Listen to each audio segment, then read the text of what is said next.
जिला हालचाल आज रही कटक जिला तथ्य देइछंती आम कटक संवाददाता काली प्रसन्न शतपथी और उपस्थापन मु लहरिका पट्टनायक। कटक जिला टांगी ब्लॉक अंतर्गत कृषि विज्ञान केन्द्र ठारे जिला स्तरीय कृषक दिवस पालन अवसर में आयोजित सभारे मुख्य अतिथि भाव जोगदे समवाय बयन और हस्ततंत्र मंत्री प्रदीप बलसामंत कहिथिले राज्य सरकार सर्वदा कृषि और कृषकों विकास पई चेष्टा जारी रखिछंती।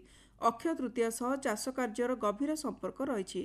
कृषक दिवस अवसर में चाषी भाई को अभिनंदन जणाइबा सह भल फसल चाषी पांतु बोली से प्रार्थना करथिले। एहा पूर्वरु मंत्री श्री बलसामंत कृषि विज्ञान केन्द्र परिसर में अखि मुठी अनुकूल करथिले।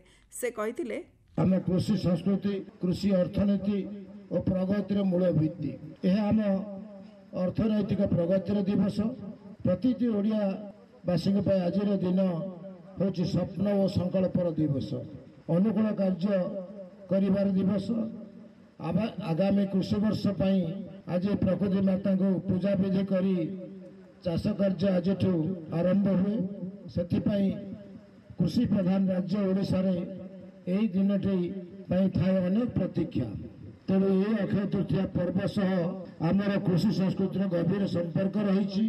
समस्त कृषक भाई और भौणी मानक मोर कृतज्ञता और अभिनंदन जनाऊँ। कटक सदर ब्लॉक कार्यालय परिसर में आयोजित जातीय पंचायतीराज दिवसर जिला स्तरीय समारोह में मुख्य अतिथि भाव जोगदे मंत्री पृथ्वीराज हरिचंदन कहिथिले गाँ को स्वायत्तता प्रदान दिगरे एही दिनर महत्व रही।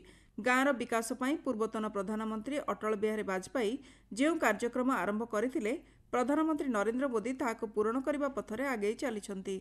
कटक सदर विधायक प्रकाश सेठी कहिथिले जे राज्य सरकार ग्रामांचलर विकास दायित्व एवं सेठाकार लोकंकु हस्तांतर करिसंती और सेमानक योजना अनुसार कार्य करने सहित अर्थ मंजूर करुछंती। एही अवसर में मंत्री श्री हरिचंदन कहिथिले एक गणतांत्रिक राष्ट्र हिसाब रे जेतेबेले निजर परिचिति सृष्टि कला जेतेबेले सामग्रिक भाव में संविधान को आपणैबा परे देश में एक नीति एक व्यवस्था लागू हैला बोली आमे जो भली भाव में प्रति वर्ष 26 जनवरी को पालन करिवार प्रक्रिया ग्रहण करुचे समान भाव में 73तम अमेंडमेंट हैला परे संविधान रो ग्रामांचल को स्वायत्तता दबार जो प्रक्रिया पंचायत राज दिवस रे आमे जो उद्देश्य आज पंचायत राज दिवस पालन करछे तार अर्थ तार आवश्यकता तार मूल मंत्र होछि केवल सेतिकी कहिले अत्युक्ति हबना। ओडिशा रे लागू होईछि आयुष्मान भारत प्रधानमंत्री जन आरोग्य योजना। केंद्र स्वास्थ्य और परिवार कल्याण मंत्री जगत प्रकाश नड्डा कटकरू सारा राज्य पई एही योजना लागू करिसंती। कटक बालीजात्रा पड़ियाठारे आयोजित समारोह में केंद्र स्वास्थ्य मंत्री श्री नड्डा सह मुख्यमंत्री मोहन चरण माझी राज्यर 2 उपमुख्यमंत्री कनक वर्धन सिंहदेव और प्रभाती परिड़ा एवं कटक जिलार सांसद और विधायक जोग देइथिले।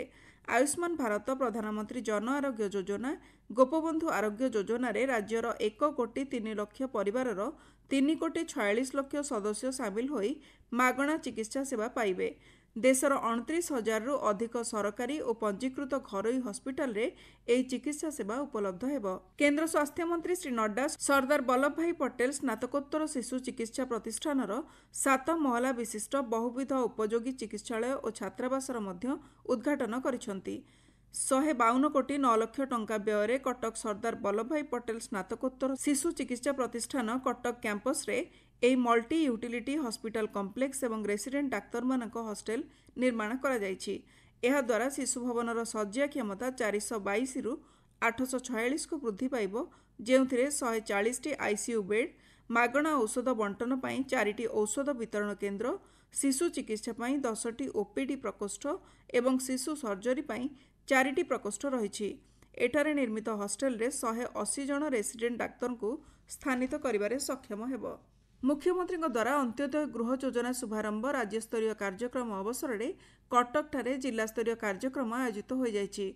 उच्च शिक्षा क्रीड़ा और युव सेवा ओडिया भाषा साहित्य और संस्कृति मंत्री सूर्यवंशी सूरज कटक सदर विधायक प्रकाश चंद्र सेठी जिला परिषद उपाध्यक्षा सुभद्रा दास जिलापाल एवं जिला मजिस्ट्रेट दत्तात्रेय भाऊ साहेब सिंधे प्रमुख उपस्थित थिले। जिला हालचाल आज पई एतिकी। आसंता काली जिला हालचाल शुणिबे देवगढ़ जिला संपर्क रे।